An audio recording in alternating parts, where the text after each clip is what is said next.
All right, what's up, everybody? This is Daniel Palmore from Sports Corner Talk, and I'm here with my good friend and fellow USC Trojan, Jack Smith, and we're going to be doing some NFL predictions. We're going to predict the major NFL awards for this season. Those include MVP, Offensive Rookie of the Year, Defensive Player of the Year, all those awards. So we're going to go ahead and get started. Jack, if you want to go first, who do you have winning MVP this year?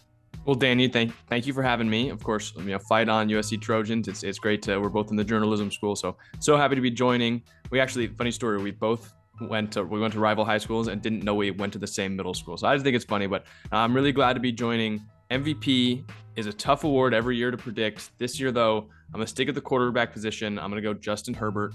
It was between him and Josh Allen for me, but right now Josh Allen, the betting favorite, wanted to be a little bit different, so I went with Justin Herbert out here in Los Angeles. He's already proven he can put up huge numbers, near 5,000 passing yards, over 35 touchdowns. I think he adds more touchdowns, though, needed for the MVP this season. He's got great wide receivers in Keenan Allen and Mike Williams. Their offensive line is much improved. And I think the big key is that their defense improved as well, adding J.C. Jackson and Khalil Mack and all the other pieces that they've added, getting Derwin James back too. But that's going to keep the Chargers in line for more wins, which I think a quarterback needs to be able to win MVP. So that's why I'm going Justin Herbert. For sure. That's a great pick. I'm actually going to go on the opposite end, basically the guy that you picked him over for MVP. And I'm going to go with Josh Allen because I'm a huge Josh Allen believer, especially for this year. I think the Bills are actually going to go to the Super Bowl.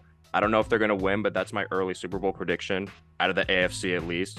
And I see Josh Allen just building upon what he did last year. He gets better and better every year. Obviously, Stephon Diggs is his top target, but I'm really liking Gabriel Davis for this year. I picked him in one of my fantasy leagues because I think he's just going to have a really good season.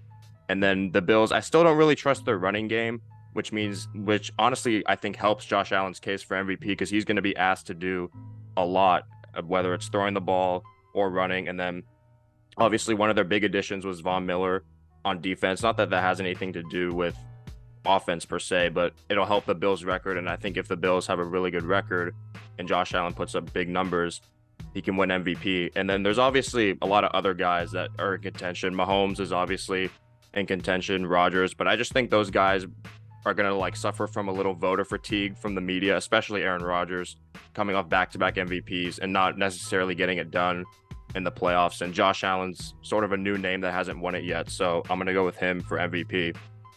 You don't find many quarterbacks that are the team's quarterback one and the running back one, which is kind of what Josh Allen is. I just worry a little bit about him having maybe a decreased workload. Like they don't want to put too much on his shoulders in the running game, which is kind of what's given him value the last couple seasons. And I just love Justin Herbert ever since he's come out. He was one of the guys that I kind of stuck my claim on, said he was the number 2 quarterback, put him over Tua, and he's proven me right ever since. So I really like Justin Herbert this year, but both those guys I think should be the clear 1 and 2 front runners. If I had to go dark horse outside of some of the names we've mentioned, I'd go Russell Wilson. I know he's never really gotten MVP votes at all, but I think he can have a great year this year in Denver. So I think he'd probably be my dark horse pick a little bit down the board. Yeah, it's pretty crazy to think about Russell Wilson not getting a single MVP vote throughout his career. And then that point about Tua and Justin Herbert in the draft, that could be something that we look back on 10, 20 years from now as one of the biggest mistakes in draft history, taking Tua over Justin Herbert. So yeah, pretty good. Great picks for MVP. Next, we'll go for Offensive Player of the Year. Who do you have winning that award? This one was also tough for me. It was such a great battle last year between you had Cooper Kupp and you also had Jonathan Taylor. Kupp ended up winning it. You also sometimes see another quarterback get it. So if Justin Herbert wins MVP and Josh Allen was right there, I wouldn't be surprised to see him give it to a quarterback, but I never like predicting quarterbacks for Offensive Player of the Year. I went with Justin Jefferson. I think he's already proven to be a top 3 wide receiver. He probably has the best first 2-year start out of anyone ever at the wide receiver position. Now they bring in Kevin O'Connell over from the Rams, who was maybe one of the big keys to Cooper Kupp's insane year last year. And he's already said that Justin Jefferson is going to be in that Cooper Kupp role. I think he's a better talent than Cooper Kupp. He's getting in that offense, and if he's going to be playing the same role, my expectations are just sky high for Justin Jefferson. I think he wins Offensive Player of the Year. For sure. That's a great pick. I'm actually going to go with a quarterback, and I'm going to go with your MVP prediction. I think Justin Herbert gets Offensive Player of the Year. Like you said, nearly 5,000 yards last year, 40-plus touchdowns. I think he's going to have a great year. Keenan Allen, obviously a great weapon. And then Austin Eckler is just such a good running back and such a good weapon for that team. So you pretty much already said why you think Justin Herbert's going to win MVP. And those are a lot of the reasons why I think he's going to win Offensive Player of the Year. So, yeah, great picks for that. So I didn't even think about Justin Jefferson. That's a great pick. I think that could really be something that comes into fruition throughout the year. So, next award, what do you think about Defensive Player of the Year? Who's your pick? This is like there were so many options for me for offensive player of the year, and defensive I was like, there's no guys that like really excite me. Obviously there's Aaron Donald, but I think same thing, voter fatigue between Tom Brady and Aaron Rodgers is happening with Aaron Donald. Plus, like if he possibly gets suspended for what happened against the Bengals in practice, I don't want any part of him for defensive player of the year. So there weren't a lot of other options, but I ended up going with Myles Garrett, who might seem like a little bit of a safe pick, but it's kind of shocking he hasn't won one yet. You could absolutely argue he's the second best defensive player in football behind Aaron Donald. TJ Watt won it last year over him. I think that Myles Garrett could come out this season. Defense for the Browns could be on the field a lot. He could really rack up some numbers. So I'm going with Myles Garrett for defensive player of the year, probably the best edge rusher in football. That's a great pick. Myles Garrett, obviously, really good player. He was voted number 11, I believe, so just outside of the top 10 on that top 100 list, which is a different discussion for another day because I think you and I think that list wasn't very good, especially how it turned out. But for my defensive player of the year, I'm going to go, this may be a little bit of a bold pick, but I'm going to go with Micah Parsons just because of how good he played last year in Dallas, especially when they gave him an opportunity to rush the passer, because I think he came out of Penn State as like an outside linebacker, like hybrid kind of player. But when he was lined up at the edge, he flat out dominated. 13 sacks, I believe, tied the rookie record for most sacks. And I think he'll be even better this year, especially if they experiment with him on the edge more. And I just think 13 sacks as a rookie, I think he's only going to get better. And obviously, yeah, we mentioned the guys like Aaron Donald, TJ Watt. There's so many good players. Maybe even like Jalen Ramsey. I don't know, but I feel like defensive backs, it's hard for them to win that award. I think last time Stephon Gilmore was the last guy to do it, and that was just because he had a flat out dominant season. But I'm gonna go with Micah Parsons for my defensive player of the year. And so for next award, what do you think about offensive rookie of the year? People might call Trojan bias on this one, but I'm going with Drake London, wide receiver from the Falcons. The big thing for me is I think he's the safest pick based on clear path to consistent playing time. There's other guys up there that I want to maybe go pick, like Breece Hall for the Jets, but after seeing the preseason, seems like he could spend a lot of time with Michael Carter. Kenny Pickett, I don't know if he's going to start. I don't know when he's going to start for Pittsburgh. He looked good in the preseason, but if I don't know when you're going to play, it's hard to predict you to win offensive rookie of the year. So, and it left it up to pretty much Drake London or Damian Pierce or Chris Olave to me. And I just think London's the best player out of those three. He's going to have a clear target share in Atlanta with him and Kyle Pitts kind of being the only two weapons. I know the offense isn't going to be great, but I think Drake London's got a consistent playing time ahead. I went with him for offensive rookie of the year. For sure. I think this is going to be the first pick that we both have the same prediction. I'm also going to go with Drake London for Offensive Rookie of the Year. Watching him last year at SC in person was super cool. Obviously, what he brings to the NFL is what every team wants, a guy who can run all the routes. He's a deep threat.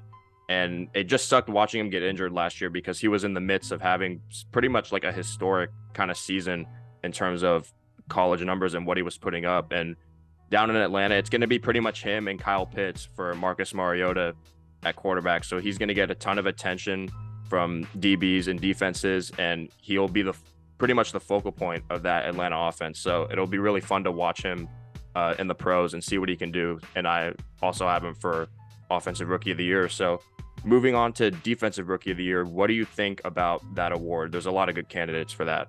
Yeah, I think the player who will have the best rookie season is Sauce Gardner from the Jets, but this isn't really an award for defensive backs. I think like if you're a corner, the statistic for playing well is you don't make any plays on the field because no one's throwing at you. I think that's kind of the season that Sauce is going to have. So he might be the best graded player, but I think the award is most likely going to go to Aiden Hutchinson.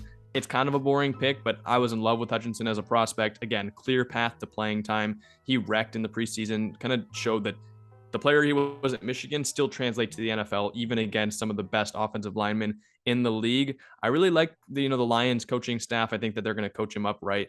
And I also just think he's a great talent who's going to play a lot. We knew he was NFL pro ready outside of guys like Trayvon Walker, who are a little bit more project-like. So I went with Aiden Hutchinson. A good pick. I'm also going to go with Aiden Hutchinson for Defensive Rookie of the Year. I was thinking about going with Sauce Gardner for this pick just to mix it up a little bit. And I think he also had a very good preseason. I saw a stat. I don't think he allowed a reception in the whole entire preseason. I didn't never got targeted. Yeah, I didn't really watch all the Jets games, and that's probably why, because he didn't really get targeted. But I think like you said, he's gonna have a really good rookie year. But I think Aiden Hutchinson is probably the safest pick, and I think he's gonna have a really good rookie season. He's gonna get to play against some pretty good, and especially you got to think about the division he's in. He's playing against the Bears.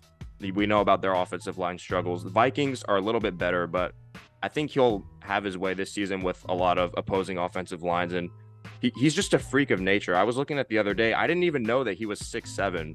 Yeah, like he's a freak of nature, and I think he's gonna have a great season. So I think this is our last award coming up, or second to last. So we're gonna do comeback player of the year.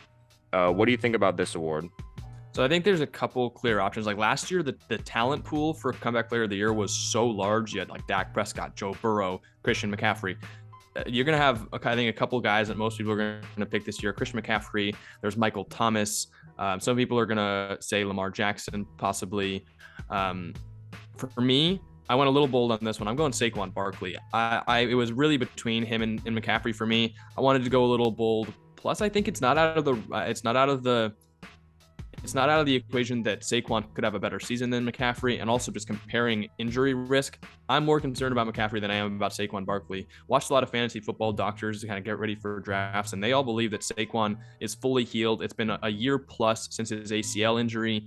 That's really his only big injury that he's had so far, and I think he's going to have such a big workload in that New York offense. He's going to get all the running work. There's no one good behind him, and then also there aren't very many weapons for Daniel Jones. I think that Brian Daboll coming over to New York, he's just going to try and get it in the hands of his best playmaker. That's Saquon. I assume that if he stays healthy, he's going to have that 2,000-yard season, both 1,000 on the ground and 1,000 through the air.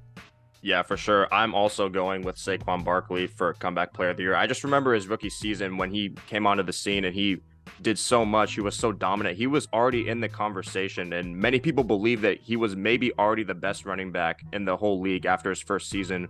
And then he came back, and then he got hurt last year. It sucked to watch that, but I think, like you said, him having a whole year off, him getting his body in shape, coming back, and he sort of has something to prove. I saw a quote that he said the other day. I think he was asked about doubters, and he was basically just like, screw them. Like, I know what I'm capable of, and I know how good I am.